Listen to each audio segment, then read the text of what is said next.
guys, it's your girl Nats and what? No. Nope.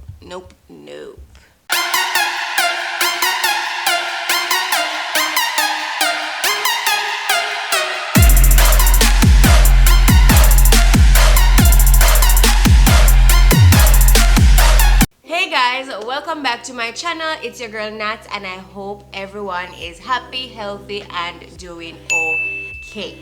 Alright, so today is what day? Today is Thursday, April 23 according to my calendar, and I am not feeling so good today, but I still have videos to film, which is what I'm doing for you guys. So pray for me. You guys probably won't see this video until about June but yeah, in today's video guys, I want to share with you the 5 things that I absolutely hate about teaching in Japan. You heard me right. So before this one I did a video and I'll link it right here for you guys. I talked about the 5 things that I love about teaching in Japan. So it's only fair that I tell you guys the things that I hate, because it's not all roses and chocolate over here, okay? Alright, so that's what I'll be talking to you guys about today. I do hope you find it informative. Alright, so if you want to know about the things that I absolutely hate about teaching here in Japan, then keep on watching. Why do I always say that? Before we head into the video, let's just do our NATZNIFICENT shout out. Alright, let's see who is getting shout out today. Alright, I have 3. I'm letting go. It's always so funny. Okay, and today's shout out goes to, she's gonna be so happy, Kayla Webb. That is my sister-in-law, and her comment was, feel like I'm gonna keep my Christmas decor up until like March, LOL. And she posted this comment on my undecorating and redecorating with me video. Thank you very much, Kayla. Big up yourself. I know you've been waiting for a shout out for the longest while. Your turn, honey. Thank you for watching. Now guys, back to the video. Number 1. The first thing that I hate about teaching in Japan is that teaching is so repetitive here, and I'll explain. Alright, so repetitive teaching, the students learn the same way all the time. It's constantly just repeat after me, textbook, and like the students know exactly what the teacher is going to say next, kind of. I'm not sure if I'm explaining this right, but let me give you an example. We walk into class, students stand up, students know that the teacher is going to say good morning everyone or good evening everyone first. Then there's a series of warm-up questions that we always ask. So like, how is the weather today? What day is it today? What's the date today? And the teachers always ask those 3 questions in the same order. So it is always, what's the day today? What's the date today? How is the weather today? Right? It's always in that same order. So if you walk into class and your first question to them is, how's the weather today? Students will be confused, some of them will go and answer, it's Monday. So you'll ask, how's the weather today?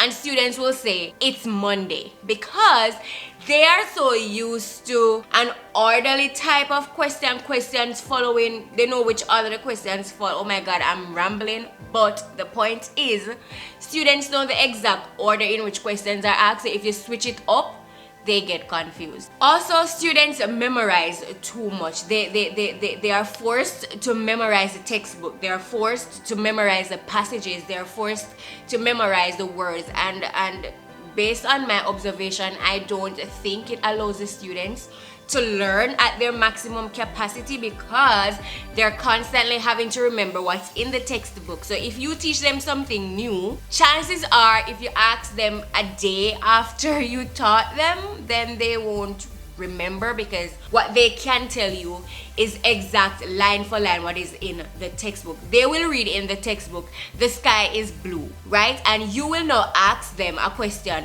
based on what they just read. So I'd ask a question like, what color is the sky? And the students will look at me and twist up their head and like they have no idea. So they read to memorize, they don't read to understand. Because it gets me frustrated, because if a student come to me and they're like giving a self-introduction, hi, my name is Tom, I am 14 years old, and then after they're finished I say, how old are you? And you can't answer me, I'm frustrated. Just put it that way. So they memorize things, they don't really learn it, might I say. I may be pushing it, but that's my observation.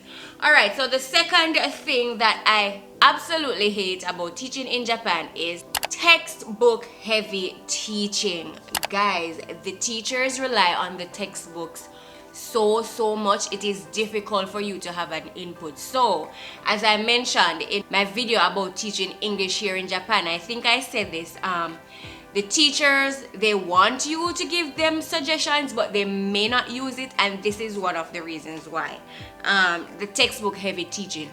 A teacher's main aim, I think, or the teachers that I've worked with so far, their main aim is to finish the textbook in the time. So students are not exposed to other types of learning. They're just like learning the textbook, learning the words in the textbook, learning the passages in the textbook. And because of this, your suggestions don't often get used, because instead of using your suggestions, the teacher will think that, hey, I'm on crunch time, I have to finish the textbook, this is where we need to be, this is where the textbook says we need to be, and there is no way in hell I am going to not use the textbook. So it is very hard to get your suggestions across. So a teacher will come to me and ask me, Natty Sensei, do you have an idea of how to introduce this? And then I'll say, of course, I can come up with something.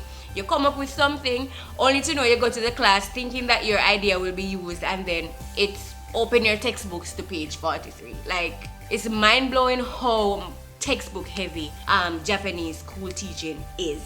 Also, students don't get to really understand what they're learning, and I think I pointed this out in my very first thing that I mentioned.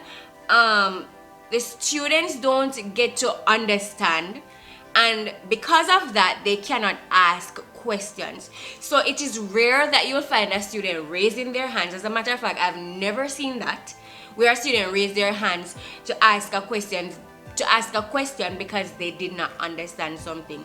Because for them, it's like they have to know, they have to understand, they have to be perfect, because that is the kind of education system that is here. Like, you have to be perfect, you have to be good at your subjects, you have to be good at your club activities, you have to be good at like every single thing. So they don't ask questions, and because of that, they are not learning as well as they should. I mean, they know and they learn what's in the textbook, but to have an English conversation outside, say for example, a foreigner sees a school student and they're trying to ask which train goes to here, like the student will in most cases cannot answer, because they are not practicing like natural English. They're just doing and learning what the textbook says they should be learning. So that is another thing that I hate. I love when students ask questions. I love when students interact. I like when a student can say, Miss, I don't understand this concept, could you explain it, could you give us more examples? Like, everything is just textbook, and that's crazy to me. All right, okay, moving on to the third thing that I hate. And if you see me looking down as usual, guys, when I'm doing these types of videos, I have my notebook, because you know I ain't storing anything up here. Go. Thank you. Alright, so the third thing that I absolutely hate, and I continuously use absolutely because I do really hate it, is that students have no free time. And some of you may say us students don't need free time, but actually they do. We as adults need free time. I know adults who have kids and they need free time. Like, everyone needs a time to breathe. And I honestly believe that Japanese students do not have this luxury. It's not like in Jamaica, when it's weekend, it's weekend. Students are out in Ochi, they're out eating fast food, hanging out with their friends. In Japan, weekends are school days for the students. They're not in class learning, but they're at school doing their club activities. Like I mentioned in the video where I spoke about what I like in Japan, and I'll link it right here again for you. The students have to do club activities every single day, even on weekends. And when they're not doing club activities on weekends, some of the times there are school events that they need to attend. So whether it's some form of ceremony, some form of cleaning, some form of get-together always happens on weekends, and students are expected to be there. Not only this, but also during the weekdays when they have school from 8 to 2, and then they have, well, not 2 because school does not end at 2. I don't know what I'm talking about. I'm thinking about York Castle High School in Jamaica. School ends at about 3:30, the latest. And after 3:30, students have to do club activities for about 1.5 hours. So they leave school at about 5 something, a little after 5 or so on. Some club activities take a longer time because they may have other things to do, but that is not the point. The thing is, they're constantly working, and even after leaving school at 5, when they go home, you'd like to think that they're just taking a break, they're relaxing, they're watching TV, doing the things they enjoy. Absolutely not. They're home, their parents are forcing them to study because they have to study, because they have to pass the exams, and they have to look good, and they have to be bright, and they have to be perfect. You understand? So I'll go to school and I ask, what did you do last night? And the student will say, I studied for 4 hours. And I'm like, you went to school for almost 9 hours, and then you're studying for another 4 hours. And then some of the times I'll ask questions like, what time do you go to bed? And a student will say 3 a.m. And I'm like, 3 a.m. that is too late. You have to sleep earlier. And they're like, at 3 a.m. is really the time that they get to themselves. So they rather lose their sleep just so that they can play a little video games at wee hours of the morning, because from 8 to home time, they are studying and they're doing schoolwork, and it's crazy. It's crazy. I need my free time, so I can't just imagine these kids just having to be in the book. No, that's a negative from me. Okay, so the fourth thing that I absolutely hate about teaching in Japan is your job can be boring. Okay, being an ALT in Japan is nice and all because you're getting paid and all, but guys, the truth of the matter is, it's boring. Okay, it's boring because, as I said, you have little to no input in what these Japanese English teachers are doing. Some of the times you're in class for a good 50-minute period, and the only thing that you did or would do or will do is ask the students to repeat after you, because the Japanese teacher tells you to help the students practice read the whatever paragraph is in the book at that time. And it's boring. Some of the times you'll have classes, like maybe 3 classes a day. There are 6 periods for a school day, and some of the times, like the most I've had is like 4 periods a day, so you get 2 sessions free. Periods meaning sessions here, thank you very much. And yeah, so when you're not in class, you're really not doing anything else in the staff room. I mean, your company or other teachers will tell you to use this time to prepare, but at the same time, the things that you're preparing are not going to be used anyway. Alright, so in your free time, they will tell you prepare stuff for the English board. As I mentioned in the video about teaching English in Japan, I prepared a very nice Halloween themed English board thing for my students at one of my schools, and the students walked past it for the entire Halloween. You understand? They didn't pay it any mind. So you spend all of your time working and creating and making this look nice and all of that, and the students, they don't care, because what they're focused on is finishing the textbook, knowing every answer to every question in the textbook, so that when they get the exam, they can pass it based on the textbook. And then again, you have the Japanese teachers, because they are so busy doing other things, they don't have the time to like talk with you, and so your days may be boring. Your days may be boring because it's just you alone sitting at your desk, and you cannot be on your phone 24/7. You cannot be on your phone 24/7. So it gets a little emotionally frustrating. I can tell you that much. Yeah. Alright, so and based on that, we are at the final thing, and I'm almost 16 minutes in. I'm not doing so bad, huh? Alright, so the final thing, the fifth and final thing that I hate about teaching English in Japan is my mic on.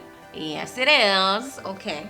Alright, and the fifth and final thing that I absolutely hate about teaching English in Japan, and this is also similar to point number 4, and is that you feel no real fulfillment as a teacher. For me, I am a trained business teacher in Jamaica. I went to the Money Teachers College. Alright, I am used to being in the classroom teaching and engaging with students, marking test papers that have, you know, questions that are not just textbook based, and students excelling and students getting on the honor roll and so on, and you feel fulfilled because students are learning.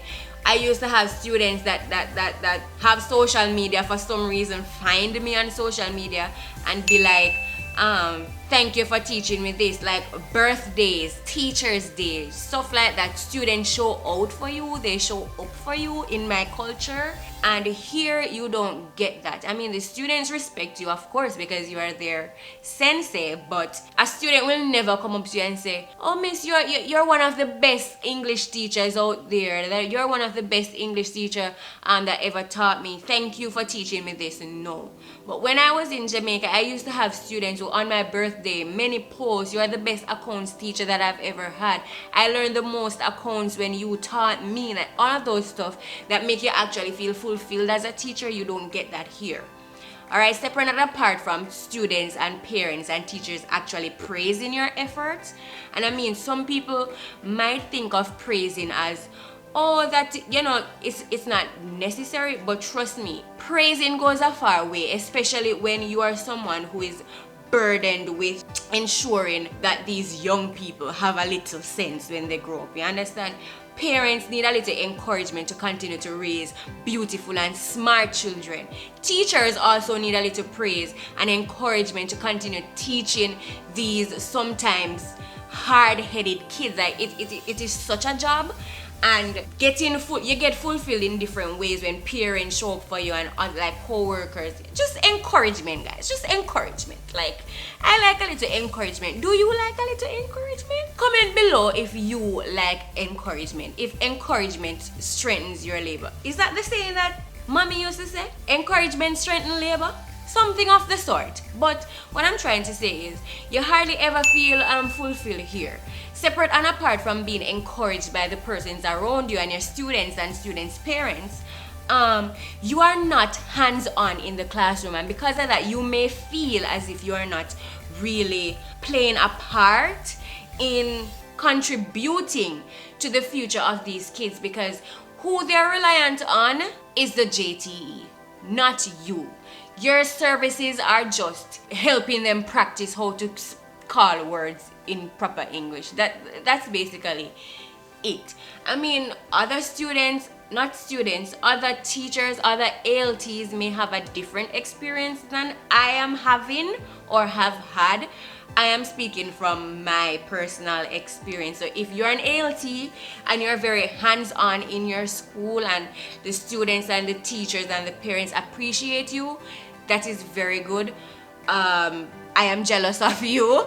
Yes, because I don't get that. So yeah, fulfillment is kind of hard to feel. You feel as if you're not contributing to students' life most of the time, just because you are not really a teacher, as they call it here. You're just the side wheel.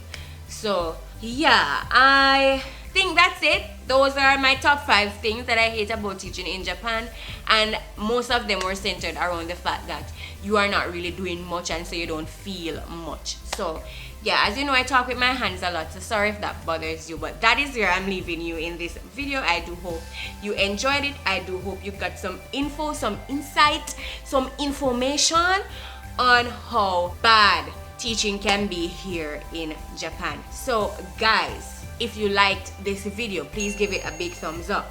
Subscribe to my channel and hit the notification bell so you get notified when I post a new video. Okay, see you in my next one. Bye. So